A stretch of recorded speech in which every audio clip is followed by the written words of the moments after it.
जय जय रघुवीर समर्थ, जय जय शनिदेव समर्थ.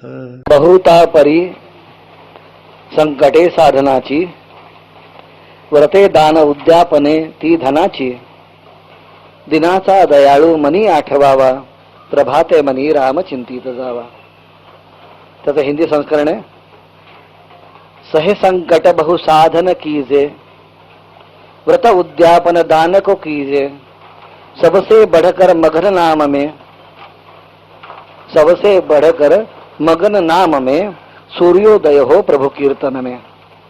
साधा सरळसोट अर्थ, सोपा अर्थ म्हणजे असा की बहुता परी संकटे साधनाची. कठोर काहीतरी साधना करायला जायचं आणि ते जमायचं नाही. बहुता परी संकटे साधनाची. साधन करायला जायचं, साधना करायला जायचं, काहीतरी मोठं व्रत घ्यायचं, कष्ट करायला जायचं, खडतर तप करायला जायचं आणि ते तप व्हायचं नाही. हे तप केल्याचे कष्टही फुकट आणि वेळही फुकट, त्याचा काही उपयोग नाही. किंवा व्रत दान उद्यापन ही जर करायची असतील तर ती पैशाशिवाय होत नाहीत. हे व्रते दाने उद्यापने काही करायचं असेल तर त्यासाठी धन व्यय आला, धनाचा व्यय आला. आणि संकटमय अशी साधना जर करायची असेल, खडतर साधना जर करायची असेल तर त्याच्यामध्ये धोका आला.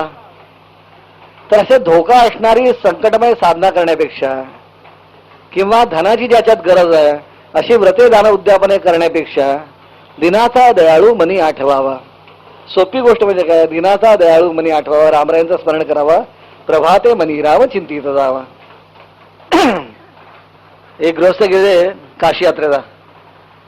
आता असं म्हणतात की तीर्थयात्रेला गेलं, काशी गया प्रयाग मोठ्या ठिकाणी कुठे गेलं, रामेश्वर गेलं की तिथं काहीतरी सोडावं, काहीतरी सोडावं. आता कोणी कोणी फळं सोडतं. काय काय माणसाची मग ठरवतात बा काय मी चिक्कू खाणार नाही, खातच नाही कधी, ठरवतात. जे खात नाही ते सोडतात, जे रेग्युलर खात नाहीत ना ते सोडतात. खरं सोडायची अशी गोष्ट असते की ज्याच्यावरती आपलं अत्यंत जीव आहे, जे आपल्याला अतिशय आवडतं. का तर म्हणजे त्यामुळे आठवण होते की हे नाही खायचं. का नाही खायचं? त्याच्याकरता, परमेश्वराकरता, त्याच्या स्मरणासाठी. पण मग लोक आठवणीने जे लागत नाही, जे कधी येतच नाही, जे मिळणार नाही अशीच गोष्ट सांगतात, हे सोडतो. तर पण खरं म्हणजे तिथं सोडायचं काय असतं? तिथे सोडायचे असतात आपले दुर्गुण, आपल्या ते अवगुण सोडायचे असतात. की ह्याच्या पुढे हा दुर्गुण मी सोडला, हे सोडायचं असतं. आता लोक फळं किंवा काही एखादी खाण्याची वस्तू का सोडतात? कारण दुर्गुण सोडणं कठीण असतं जरा ना, स्वतःच बदल होणं फार कठीण. त्याशी आपल्याकडे फळबिळ सोडलं, संपला विषय, गेलं ते समाधान, सोडलं ते समाधान. पण एक गृहस्थ होते, ते गेले तिथं. गेल्यानंतर त्यांनी विचारलं काहीतरी सोडा, कारण क्रोध सोडणार म्हणजे क्रोध. आता तिथला जो पंड्या होता त्याचा काय, क्रोध तर क्रोध. त्याने आता संकल्प केला आणि क्रोध सोडला म्हणून आले मुंबईला घरी. लोक भेटायला आले, काका काय केलं तुम्ही जाऊन तिथं, दादा काय केलं, सगळे विचारायला आले, भाऊ काय केलं, सगळे नाते काय ना. आणि मग प्रत्येकाने येऊन नमस्कार केला आणि विचारलं की कशी गेली यात्रा? वा फार सुंदर झाली. मग काशीला गेला असा तो गेलो ना. मग तिथं काय सोडलं? क्रोध सोडा म्हणजे क्रोध. माणसाचा एक अहंकार असतो ना की सगळे सोडतात त्याच्या मी निराळ सोडलं, क्रोध सोडला.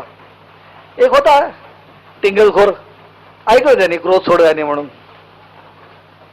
10 मिनिटांनी परत आला आणि म्हणाला काय तुम्ही मगाशी काय सांगितलं, काय सोडलं म्हणून? म्हणजे क्रोध. 10 मिनिटांनी परत आला आणि म्हणाला काहीतरी तुम्ही सोडलं सांगितलं, काय काम सोडलं का? नाही नाही क्रोध. पुन्हा आला 5 मिनिटांनी, 10 मिनिटांनी म्हणाला अरे तुम्ही मत्सर सोडला का? नाही नाही क्रोध. पुन्हा 5-10 मिनिटांनी आला आणि म्हणाला काहीतरी गडबड विसरलो बघा, लोभ सोडला का तुम्ही? तो जो संतापला म्हणाला मागासपासून सांगतो ना तुझा क्रोध सोड. हे काय म्हणाला, हे तुम्ही करताय काय, ओरडताय किंचाळताय ते काय? हा क्रोधच आहे ना म्हणाले. सोडला कुठं आहे ना, आतमध्ये बसला आहे, गेला नाही तो. परिस्थिती अशी आहे की आपण तपस्या करण्याचा जरी दृष्टिकोन ठेवला तरी आपलं असणारं जीवन, जगण्याची पद्धत, आपल्या अवतीभोवतीचं वातावरण, आपल्या बरोबरची माणसं, या सगळ्यांचा विचार करून आपल्याला अनेक गोष्टी ठरवाव्या लागतात. सगळ्यांचा विचार करून. जर समजा ते पोषक असेल तर ते करण्याचा अर्थ आहे. जसं तर पोषक असेल तर करण्याचा अर्थ आहे. अन्यथा आपण तपश्चर्या करायला जायचो आणि नसल्या मनस्ता बोडवून घ्यायचो. नसल्या मनस्ता बोडवून घ्यायचो. एकट्या माणसाच्यानी काही होत नाही. हा, जेव्हा तपश्चर्या जाऊन जंगलात करायची गोष्ट नाही राहिली. जेव्हा हिमालयात जाऊन राहायचंय, कारण गोवा काही सांगायला येत नाही काही करू नको म्हणून, डोंगर दऱ्याकडे काही सांगायला येत नाही करू नको म्हणून. पण समाजात राहायचं आणि तपश्चर्या करायची म्हणतं, समाजात राहायचं आणि तपश्चर्या करायची म्हणतं, तर शेवटी तुमच्या अवतीभोवतीच्या असणाऱ्या माणसाने पण तुम्हाला सहकार्य करायला पाहिजे ना. एक गृहस्थ होते, ते मौन पाळायचे, मौन, आठवड्यात एक दिवस मौन. लोक धडपड त्या दिवशी भेटायला यायचे, लोक त्या दिवशी भेटायला यायचे. आणि मग त्यांनी एक बोर्ड बनवून घेतो, होता माझं मौन आहे. येणारा कोणी काही बोलायला लागले तर समोर जायचे, मौन आहे. लोक किती विद्वान, तर ते पेटी आणि पेन्सिल ठेवा, पाटी आणि पेन्सिल ठेवायचे, वही आणि पेन समोर ठेवायचे, बोलायचं ना, लिहून दाखव. अरे बोलायचं का नाही? बोलायचं एवढ्यासाठी नाही की मनाची आंदोलनं थांबावी म्हणून. न बोलल्यामुळे काय फार मोठा काय पराक्रम व्हायचा नाहीये. न बोलल्यामुळे मग सगळे बोके मोठे जे बोके आहेत सगळे, ते सगळे ब्रह्मावस्थेत गेले असते. जेवढे बोके जन्मतात ते सगळे ब्रह्मावस्थेत पोहोचले असते. बोलायचं का नाहीये? बोलायचं एवढ्यासाठी नाहीये की आपण बोललो की समोरचा बोलणार, मग पुन्हा आपण तेव्हा काहीतरी बोलणार. आपण एक गप्पा राहत नाही, तो एक गप्पा राहत नाही. बरोबर बरोबर सुरू झाली की जी आपण शांततेसाठी गप्पा राहायचं ठरवलंय ती शांतता संपली ना. तो दिवस असा काढायचा की त्या दिवशी मनाचं आंदोलन थांबलं पाहिजे. ते घड्याळ असतं ना, आंदोलकाचं घड्याळ, ते थांबलं, आंदोलक थांबला की घड्याळ पण थांबतं. आंदोलन थांबलं की तसं आतलं घड्याळ थांबवण्याचा प्रयत्न आहे, विचारांचा घड्याळ थांबवण्याचा. आणि म्हणून एक दिवस बोलायचं नाही. पण लोक बोलायचं म्हणतात कागद समोर ठेवतात, पाठी समोर, म्हणजे साधं पुन्हा विचाराचा गोंधळ सुरू झालाच, मेंदू सुरू झालाच, काम सुरू झालंच. तर तपश्चर्या जी करायची आहे ना, ती काय करायची आहे ह्याचा आपण पहिल्यांदा विचार केला पाहिजे की आपल्याला काय जमणार आहे, या सगळ्या वातावरणात काय जमणार आहे. ही सगळी एवढी व्यवहारानं सांभाळायची आहेत, घर दार व्यवहार सगळं सांभाळायचं आणि हे सांभाळून पुन्हा सगळं काही करायचं. ते नारदांची गोष्ट तुम्हाला माहिती असेल की विष्णूंकडे ते गेले, महाविष्णूंकडे म्हणाले की तुमचा सगळ्यात मोठा परमप्रिय भक्त कोण? तर त्यांनी सांगितलं की तो खाली एक शेतकरी आहे, तो माझा परमप्रिय भक्त आहे. नारदांना वाईट वाटतो, म्हणजे 24 तास मी नारायण नारायण नारायण करतो आणि देवाने शेवटी माझा बाजूला ठेवलं. हे सेवा करायची मेवा द्यायच्या मात्र बोलतात माणूस. वाईट वाटतं त्याला नारदाला, म्हणजे चुकीचं आहे. मी यांचं नाव घेतो दिवसभर आणि माझं नाव घ्यायचं ते भलते शेतकऱ्याचं नाव घेतो. आणि का तो का असं कर म्हणायचं, जा आणि जाऊन बघून ये तो कसं करतो, तो जाऊन बघून ये, दिवसभर त्याची दिनचर्या बघून ये. गेले बघायला. सकाळी उठल्या बरोबर डोळे मिटले, भगवंताचं स्मरण केलं आणि सांगितलं की देवा तुमच्यामुळे डोळे उघडले गेले. कारण अनेकांचे मिटले की मिटूनच राहतात, उघडतच नाहीत सकाळी. आपण बघतो ना, का हो कसे गेले, झोपेत गेले, कळलंच नाही केव्हा गेले. झोप लागणं ही पण देवाची कृपा आणि झोपेतनं जागं होणं ही तर मोठी देवाची कृपा. तर आज सकाळी तुझ्यामुळे नेत्र उघडले गेले, डोळे उघडले गेले, सगळी ताकद भरून आली, थकवा गेला, ही तुझी कृपा आहे. अशीच कृपा ठेव. आंघोळ झाली, देवाची पूजा करायला बसला, 5 मिनिटात देवाची पूजा संपली. पूजा करताना हेच प्रार्थना की बाबा हे सगळी तू जबाबदारी टाकली आहेस, हे तुझं म्हणून करतोय, हे करण्याची ताकद दे, शक्ती दे, बुद्धी दे आणि माझ्या हातून चांगलं सत्कर्म घडव. निघाला शेतावर जायला. शेतावरती नांगर जोडायचा. तर त्याच वेळेला देवाची पुन्हा प्रार्थना केली की बाबा मी कामाला सुरुवात करतोय. दुपारी जेवायची वेळ झाली, भोजनाची वेळ झाली.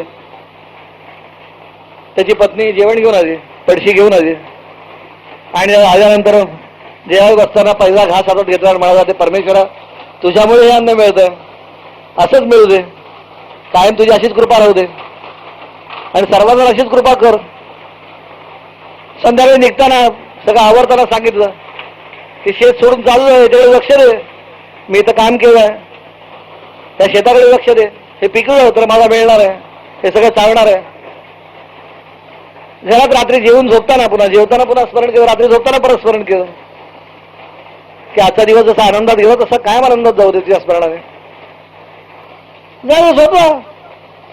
नारायण म्हणजे कसं भक्त, मी दिवसभर नारायण नारायण नारायण नारायण करतो ते राजा बाजूला, दुसरं काही करत नाही त्यांचं नाव घेण्याशिवाय. आणि हा दिवसाचं 5-7 वेळा नाव घेतो आणि म्हणे हा परम भक्त, गेले नारायणाकडे परत आणि माझे पार्शिलिटी आहे, बरोबर नाही, तुम्ही मार्क वाढवले चुकीचे. SSC बोलणार का करू नका, काहीतरी भलतच काहीतरी केलं तुम्ही, तुम्हाला चुकीचं आहे, बरोबर नाही. म्हणजे काय झालं, म्हणजे तो 5-7 वेळा नाव घेतो त्याला तुम्ही मोठं म्हणता, आणि मी दिवसभर नाव घेतो म्हणता तुम्ही मी परमभक्त नाही म्हणून. त्याचं उत्तर नंतर सांगतो. म्हणाले एक काम कर, हे म्हणाले दुधाने भरलेलं भांड आहे, काठोकाठ भरलेलं भांड, हे घ्यायचं आणि माझं घर जे आहे, हा जो वाडा आहे माझा वैकुंठातला, तर त्याला प्रदक्षिणा घालून परत यायचं, परत इथे यायचं, जा. त्याचं एक थेंब सुद्धा सांगता कामा नाही. त्यात काय सोप्पा आहे म्हणाले, चल जातो, घेतो हातात आणि चालायला सुरुवात केली. आता दुधाकडे लक्ष लागलं की नारायण बंद व्हायचं, आणि नारायण म्हणतं की दूध कधीकडे हालायला लागायचं, ते भांडं हालायला लागायचं, हात थरथर कापायला लागायचा, हात थरथर कापताना थांबायला जायचं, नारायण थांबायचं, हात थांबला तर नारायण थांबायचं, हात थांबला की नारायण बंद व्हायचं आणि नारायण सुरू व्हायचं की हात कापायला सुरुवात व्हायची.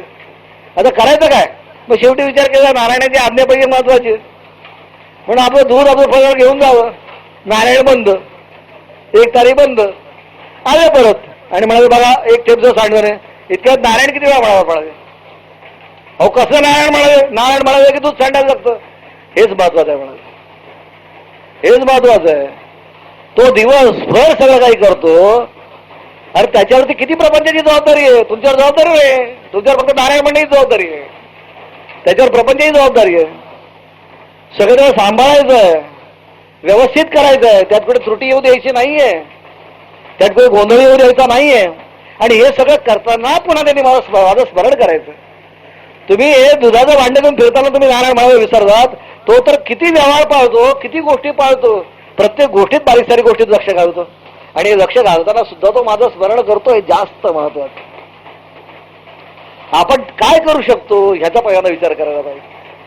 आपल्या भोवती असणाऱ्या आपल्या जबाबदाऱ्या, आपल्या भोवती असणारी आपली कामं, आपल्यावरती असणारी निर्णय गोष्टींची काय म्हणतो आपण मानसिकता, आपण मनाने सगळ्याच गोष्टीवर खरंच जोडले गेलो आहोत, मनानेच जोडले गेलो आहोत. प्रत्येक वेळा माणूस म्हणतो मग हे मी नाही केलं तर कोण करणार, हे मी नाही केलं तर कोण करणार, मीच करायला पाहिजे, ही माझी जबाबदारी आहे, हे मी केलं नाही तर होणार नाही. इतकी माणसं आली आणि गेली, काम काय थांबलं नाही. इतकी माणसं आली आणि गेली, जाईपर्यंत ते असंच म्हणत होते प्रत्येक जण की मी गेल्यानंतर मी हे केलं नाही तर होणार नाही. काय नाही, गेले, जग चालू आहे, जग काय थांबलं नाही, जग काय थांबलं नाही, जग करायचं ते करतच, कोणी कोणासाठी थांबत नाही, कोणी कोणासाठी थांबत नाही. पण असं आहे की आपली मानसिकता ना, आपली इन्व्हॉल्वमेंट आहे. लोकांना हवं आहे की नाही माहित नाही, आपल्याला हवं आहे.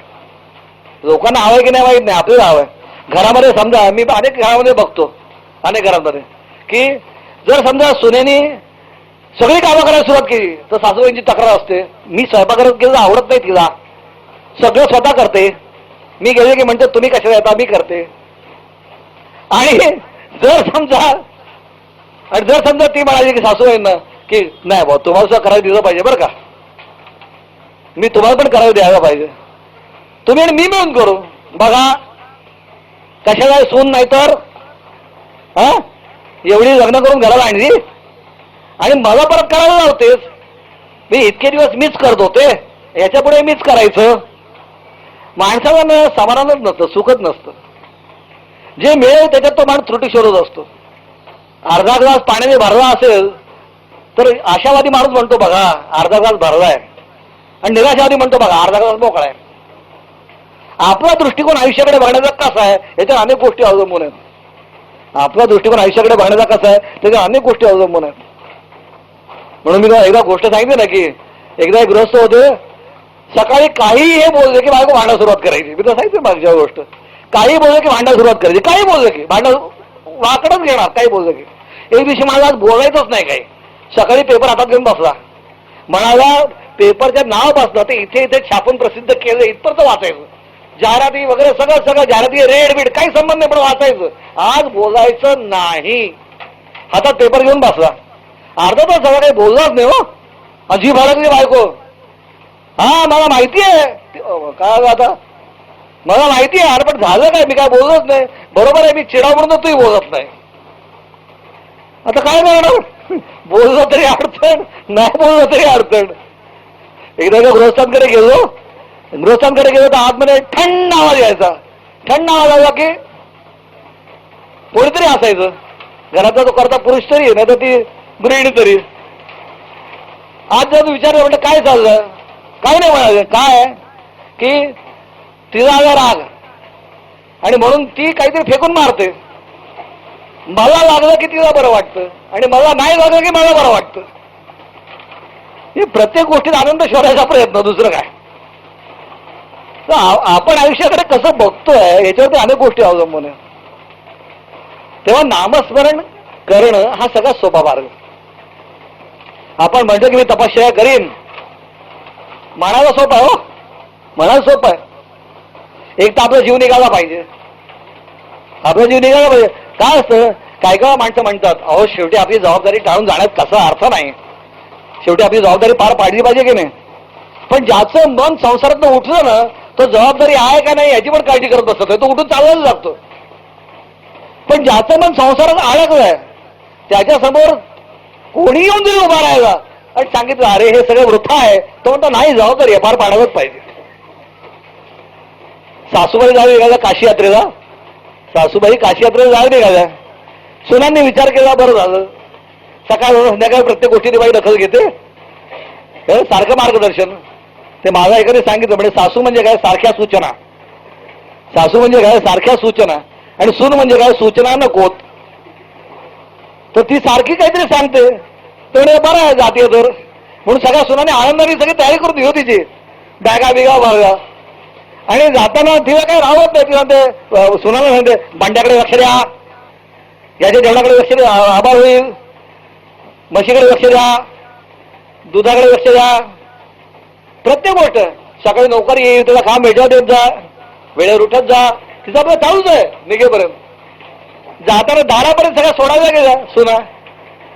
आणि शर्ती एवढी त्याची एक सून म्हणाली आता सासूबाई तो जायचं ना काशीला, काशीयात्रेला जायचं ना आता इथलं मन काढा, आता काशीयात्रेला जा, घरकन फिरली. छा म्हणजे तुम्ही मला सगळ्या हाकला निघालात म्हणाली. याचा अर्थ तुम्ही मला सगळ्या हाकला निघालात, मुले भाडे घरदार इथं तर माझं पंढरपूर, इथंच राहते पण मी जात नाही. तर जायचं असं म्हणायला सोपं आहे की काय माहितीये का, सगळं वृथ आहे, सगळं सोडून जायला पाहिजे, माणूस जात नाही. तुरुंगवासाची सवय झाली असते ना माणसाला. कधी कधी स्वातंत्र्य सगळ्यांनाच आवडतं असं नाही, काही काय माणसाला तुरुंगवासाची इतकी सवय झालेली असते की तो कैदी म्हणतो मला टाकू नका बाहेर, मला बाहेर सोडू नका. आणि पोलीस धक्के मारून बाहेर काढत असतात, पोलीस धक्के मारून मारून बाहेर काढत असतात, तो म्हणतो मला बाहेर जायचं नाही. माणसाला इतकी सवय झालेली आहे, माणसाला इतकी सवय झालेली आहे की त्याला म्हणतोय ना मी तुला स्वतंत्र करतो तरी तो व्हायला तयार होत नाही, तो म्हणतोय ना स्वतंत्र करतो तरी तो व्हायला तयार होत नाही. मानसिकता आहे ही, मानसिकता आहे.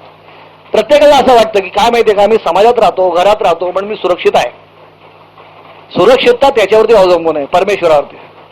तो जोपर्यंत सुरक्षित ठेवतो तोपर्यंत सुरक्षित राहतो. त्यांनी सुरक्षित ठेवायचं ठरवलं की कुठे असं तर तो असुरक्षित होतो, कुठे असं तरी असुरक्षित होतो. पण माणसाची मानसिकता आहे मी घरात असलो की सुरक्षित आहे. एकदा गरुड हा विष्णूचं वाहन आणि त्या गरुडाचा एक मित्र होता पोपट. त्या पोपटाला असं वाटलं गरुडाला विचारावं की मला आयुष्य किती, काय गरज आहे विचारायची, काय विचारायची गरज आहे, पण वाटलं विचारावं. त्यांनी गरुडाला विचारलं की जरा विष्णूला विचारून सांग मला आयुष्य किती आहे. गरुडाने आपल्या विष्णूला विचारलं तो माझा मित्र पोपटाचं आयुष्य किती आहे. ते म्हणजे मला माहित नाही, आपण चित्रगुप्ताला जाऊन विचारू. चित्रगुप्ताला जाऊन विचारलं, चित्रगुप्ता उद्या दुपारी 12 वाजता जाणार. असं कसं जाणार, विष्णून सांगितलं त्याला. चित्रगुप्त म्हणतो उद्या दुपारी 12 वाजता जाणार. तेव्हा राग आलो गरुडा, तो म्हणा माझा मित्र देवा मरता कामा नये, असं शक्य नाही म्हणा. त्याची वेळ जायचं ते मी मरूच देणार नाही माझा. कसा तो येतो मृत्यू ते मला बघायचं. त्याने काय केलं, 4 दगड घेतले मोठे मोठे आणि त्याच्यामध्ये दगड ठेवलं पोपटा आणि वरती एक मोठा दगड ठेवला आणि त्याला सदा बसला. मला आता येतो कसा मृत्यू तेच बघूया. काय नाही, दुपारी 12 वाजले आणि 2 दगड बाजूला सरकले. दुपारी 12 वाजले आणि 2 दगड बाजूला सरकले. हा वरनं खाली आला दगड, मेला खाली. जे व्हायचं आहे ना, जे व्हायचं आहे ते काही कोणी टाळू शकत नाही. जे व्हायचं ते कोणी टाळू शकत नाही. कारण शेवटी आपल्या पूर्वकर्मानुसार आपल्याला मिळणार जे फळ आहे हे ठरलेलं आहे, हे ठरलेलं आहे. पण तरी सुद्धा माणसाला असं वाटतं की नाही आपण समाजात असो की सुरक्षित आहोत, माणसांमध्ये असो की सुरक्षित आहोत. अहो आपण बघतो की सगळ्या बाजूने सुरक्षितता असणं, एवढी सुरक्षितता असणार माणूस मरतो, कोणतरी येतो मुला घालून जातो. आणि तुम्ही आम्ही शांतपणे रस्त्यातून जात असतो का, तर अजून आपली सुरक्षितता कायम आहे. वरती ठरवलंय की याला मारायचं नाही, या वरती ठरवलं याला मारायचं नाही म्हणून आपण सुरक्षित आहोत. तर परमेश्वराच्या इच्छेपलीकडे काही होऊ शकत नाही. असं म्हणजे कोणी ठरवलं की मी संसार सोडून जाईन, जेव्हा त्याची इच्छा असते त्याच वेळा तो संसार सोडून जातो. आणि जोपर्यंत त्याची इच्छा नाही तोपर्यंत माणूस जात नाही. कारण ती मानसिकता असते, मानसिकता माणूस बाहेर पडत नाही. आणि म्हणून तपश्चर्या जर करायची असेल तर अशी करा जी तुमची मानसिक आंदोलन बिघडवणार नाही. नाहीतर व्हायचं कसं की संसार सोडायचाच म्हणून धडपडत जायचं. मी अशी माणसं बघितलीत की काय माहितीये का, थोडे 8 दिवस तरी ह्या वातावरणातून बाहेर पडायला पाहिजे म्हणून लोक घरातनं हरिद्वार ऋषिकेशला जातात, 4 धाम करायला कुठे जातात आणि तिथं जाऊन इथं फोन करून विचारत बसतात काय चाललंय, बरं चाललं ना, या कामाचं काय झालं, त्या कामाचं काय झालं, काय उपयोग आहे. त्याचं कारण असं आहे कारण इथं राहायचं आणि शंकराची आठवण करायची आणि शंकराकडे गेलं की तिची आठवण करायची. मंदिरात जायचं बाहेर चपला काढून ठेवायचा आणि देवासमोर व्हायचं, डोक्यात भीती चप्पल सुरू जाते की काय. म्हणजे स्मरण कोणाचं, देवासमोर स्मरण कोणाचं, जोडायचं. तर जोडेत नशिबी यायचं, दुसरं काय येणार. ज्याचं आपण स्मरण करू तेच नशिबी येणार. आणि म्हणून परिस्थिती अशी आहे ना की मनाचा शेवटी तुमच्याबरोबर जर मन असेल ना, तुमच्याबरोबर मन असेल, तुमच्या उपासनेमध्ये, तुमच्या तपश्चर्येमध्ये तुमच्याबरोबर मन असेल त्याला साह्यभूत, तर ते पूर्ण होऊ शकेल. ते साह्यभूत नसेल तर नाही पूर्ण होत. ते साह्यभूत जर नसेल ना मन तर नाही पूर्ण होत. आणि म्हणून मनाला परिपक्व करण्याचा पहिल्यांदा प्रयत्न करायला पाहिजे. दान उद्यापन हे शेवटी गुरुजी करणार. हो गुरुजी करणार. दुसऱ्यांच्या जेवण तर पोट भरतं का, नाही भरत. आपण एखाद्या माणसाला म्हणतो मला ना जेवायचं आहे, तो म्हणा म्हणजे नाही तू जेव म्हणजे माझं पोट भरेल, असं होतं नाही होत. दुसऱ्यांनी जसं पोट भरत नाही तर दुसऱ्यांनी केलेलं उद्यापनाचा आपल्याला काही उपयोग होत नाही. समाधानासाठी करावं, मानसिक समाधानासाठी जरूर करावं. पण एक आहे शेवटी स्वतःच्या हातून जे सत्कर्म घडतं तेच खरं. आपण सत्कर्म सोडायचं आणि कोणीतरी तो सत्कर्म करतोय त्याला मी काहीतरी दानदक्षिणा दिली म्हणजे माझं ते सत्कर्म माझ्या नशीब येईल, हे चुकीचं आहे. आपल्या हातून सत्कर्म घडावं, आपल्या हातून नामस्मरण घडावं, आपल्या हातून पूजा घडावी, आपल्या हातून अर्चा घडावी, आपल्या हातून राष्ट्रकार्य घडावं, आपल्या हातून जे काही घडायचं आपल्या हातून घडावं. स्वतः कष्ट करायचे नाहीत. एखादा श्रीमंत, मला काय काय श्रीमंत माणसं भेटतात ते म्हणतात काय माहितीये का, गुरुजींना सांगितलंय जप करा, दक्षिणा देतो त्यांना, गुरुजींना दक्षिणा देतोय आणि गुरुजींना दक्षिणा देणार आणि हा काही करणार नाही आणि दक्षिणा गुरुजींना दिली म्हणून देवाला बांधील, कसं काय शक्य, कसं काय शक्य. आणि म्हणून नामस्मरण स्वतः करायला पाहिजे, उपासना स्वतः करायला पाहिजे. म्हणजे पूजा गुरुजी कशा करता असतात. पहिल्यांदा एक गोष्ट महत्वाची लक्षात ठेवा, कुठची उपासना करताना किंवा पूजा करताना गुरुजी कशा करता असतात. कारण त्याचे विधी आपल्याला माहीत नसतात, त्याचे विधी आपल्याला माहीत नसतात. आपण मार्गदर्शक घेतो की नाही, एखादी गोष्ट करण्याकरता आपण मार्गदर्शक घेतो आणि मार्गदर्शक घेतला की आपण भरकटत जात नाही, आपल्या योग्य दिशेने आपला प्रवास होतो आणि आपण जिथं हवं तिथं वेळेत जाऊन पोहोचतो. गुरुजींचं काम मार्गदर्शकाचंच आहे.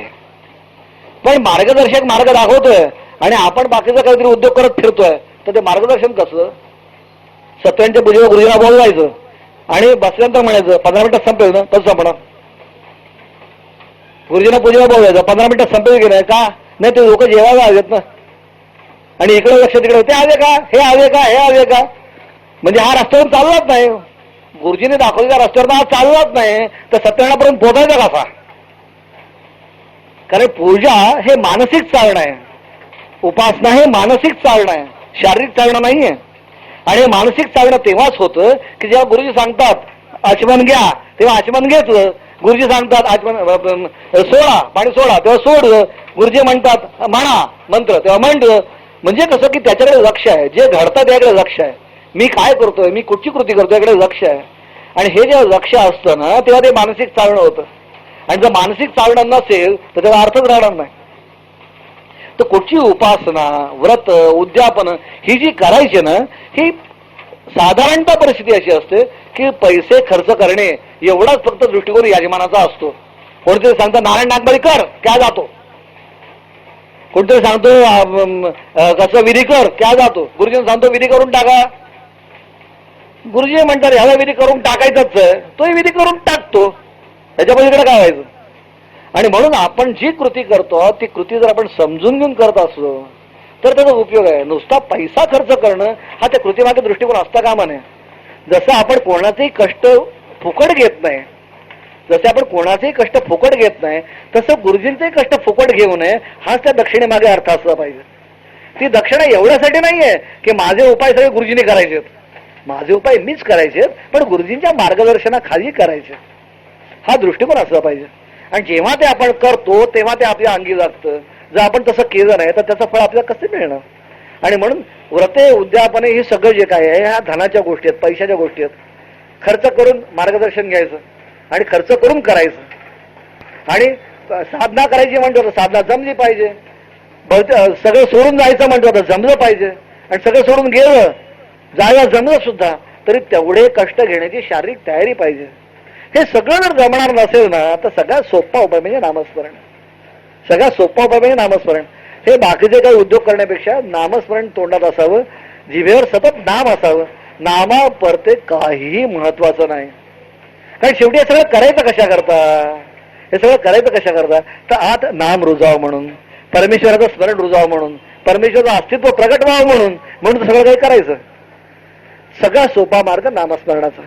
नामस्मरण सकाळ दुपार संध्याकाळ कायम तोंडात जर असेल, कायम तोंडात जर असेल तर ते नाम आत रुजल्याशिवाय राहणार नाही.